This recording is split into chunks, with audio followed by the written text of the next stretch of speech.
Hello student, good morning, namo buddhaya.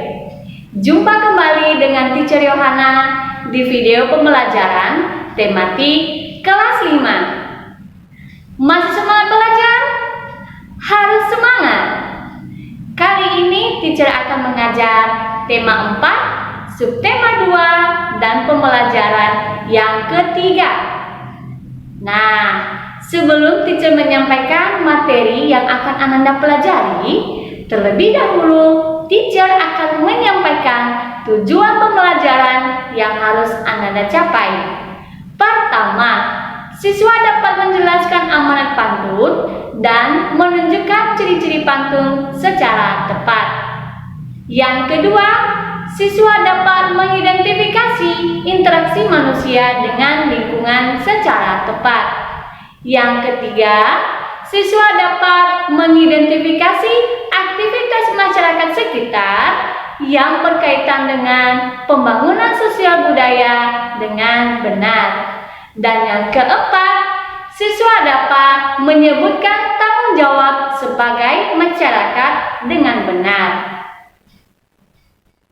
Nah, pada pembelajaran kali ini, Anda akan mempelajari tentang menjelaskan amanat pantun dan menunjukkan ciri-ciri pantun secara tepat. Telah Anda ketahui bahwa pantun merupakan bentuk puisi Indonesia atau Melayu yang tiap baitnya terdiri atas 4 baris. Berikut merupakan ciri-ciri pantun. Pertama, pantun bersajak AB-AB. Yang kedua, pantun terdiri atas 4 baris. Yang ketiga, pantun terdiri atas 8 sampai 12 suku kata. Dan yang keempat, 2 baris pertama adalah sampiran dan 2 baris terakhir adalah isi. Perhatikan pantun berikut. Saat malas dan tak bertenaga, jangan diam seperti pagar. Sebaiknya lakukan olahraga agar peredaran darah menjadi lancar. Berdasarkan pantun yang telah Teacher bacakan tadi, kerjakan latihan yang terdapat pada buku tema 4, halaman 65 pada kegiatan Ayo Berlatih di lembar double volume. Nah, setelah Ananda mengetahui ciri-ciri pantun, materi berikutnya adalah mengidentifikasi aktivitas masyarakat yang berkaitan dengan pembangunan sosial budaya. Salah satu aktivitas masyarakat yang mendukung pembangunan sosial budaya adalah dengan melakukan interaksi, baik itu dengan lingkungan maupun dengan sesamanya. Interaksi manusia dengan lingkungan dapat dikelompokkan menjadi 2 jenis, yaitu pertama, interaksi manusia yang menyesuaikan diri dengan alam. Contohnya, manusia menyesuaikan waktu tanam dengan musim penghujan. Yang kedua, interaksi manusia yang mendominasi alam. Contohnya, upaya manusia mengambil sumber daya alam dengan menggunakan ilmu dan pengetahuan teknologi. Nah, untuk mengetahui bagaimana interaksi manusia dengan lingkungan mendukung pembangunan sosial budaya masyarakatnya, simaklah bacaan berikut ini. Pak Damar merupakan pengusaha sandal refleksi. Pak Damar memproduksi sandal yang dapat digunakan untuk melancarkan peredaran darah. Sandal refleksi buatan Pak Damar terbuat dari kayu. Kayu tersebut diperoleh dari daerah sekitar tempat tinggalnya. Pak Damar hanya membeli kayu berkualitas. Namun demikian, Pak Damar selalu menyarankan kepada pemasok kayu untuk melakukan reboisasi setelah penebangan. Dengan reboisasi, hutan menjadi tidak gundul dan hasil reboisasi beberapa tahun kemudian dapat dimanfaatkan lagi. Di antaranya, pohon dapat ditebang dan kayunya dapat digunakan lagi. Tenaga kerja di pabrik Pak Damar juga berasal dari warga di sekitar tempat tinggalnya.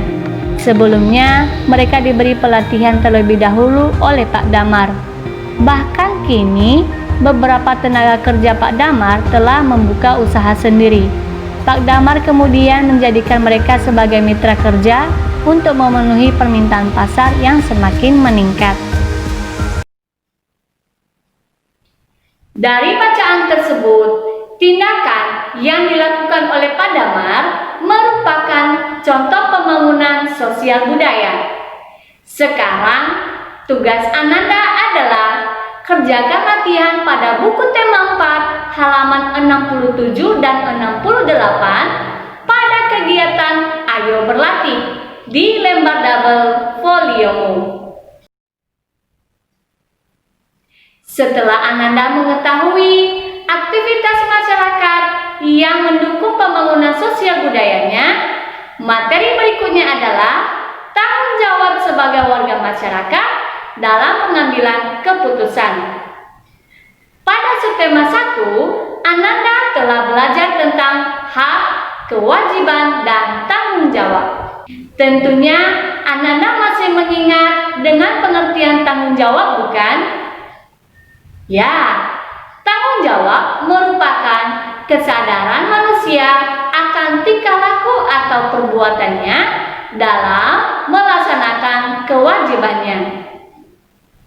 Sebagai warga masyarakat, kita mempunyai tanggung jawab. Contohnya, kita bertanggung jawab untuk mengamati pelaksanaan pengambilan keputusan. Nah, pengambilan keputusan bersama dalam masyarakat Indonesia biasanya dilakukan dengan cara musyawarah untuk mencapai mufakat. Namun, jika kata sepakat tidak tercapai melalui musyawarah, dapat dilakukan melalui pemungutan suara atau voting. Nah, walaupun usia Ananda belum dewasa, sebagai masyarakat, kalian memiliki tanggung jawab yang harus dilakukan disesuaikan dengan kemampuan yang kalian miliki. Contoh, mengikuti kerja bakti sesuai dengan kemampuan, melaporkan kepada orang tua atau pengurus jika melihat sesuatu yang mencurigakan atau mengganggu keamanan masyarakat, dan membantu dalam menyiapkan kegiatan pemilihan ketua RT dan RW, misalnya menyapu dan membersihkan tempat pemilihan, menata meja dan kursi, hingga membantu mengawasi jalannya pemilihan. Setelah Ananda mempelajari bagaimana tanggung jawab sebagai masyarakat dalam pengambilan keputusan, tugas Ananda adalah kerjakan latihan pada buku tema 4 halaman 71 pada kegiatan Ayo Berlatih di lembar double foliomu. Baiklah anak-anak, demikianlah materi yang dapat disampaikan pada saat ini. Teacher berharap anak-anak semua mampu memahami materi yang telah teacher jelaskan dan bermanfaat bagi kalian. Nantikan pembelajaran berikutnya. Terima kasih. Namo Buddhaya. Goodbye.